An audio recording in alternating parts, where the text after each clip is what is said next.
there's people where you know that they're really listening to you, and you know that there's people in your life where not only would they do anything for you, but they will sit with you in your worst and not try to just fix it. I learned this with my husband early on in marriage.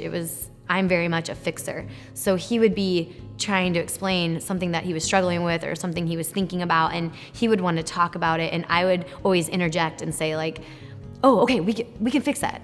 Because I never wanted him to feel pain. I wanted to just fix it. I'm a doer, I'm a fixer. And I remember there was a point when he was explaining something, and I was jumping in to fix it.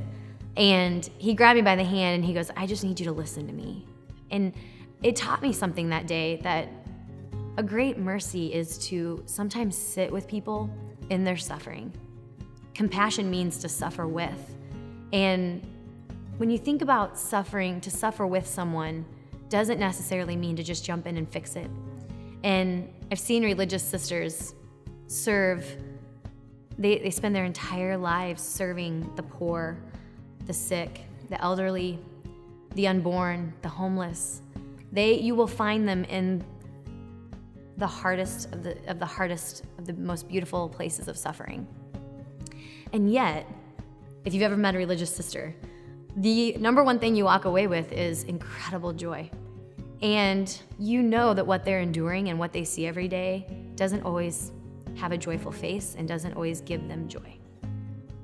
What does that speak to a world that wants to be comfortable all the time, and a world that doesn't listen very well?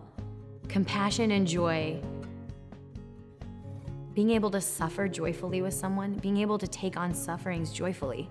I think this is the heart and the secret of Christianity. As a wife, I want to take away all the pain of my children and my husband, but at the same time, like, they may want me to sit and suffer with them and be there with them in their suffering, and then eventually help try to fix it. But there's great mercy in being able to joyfully suffer with people.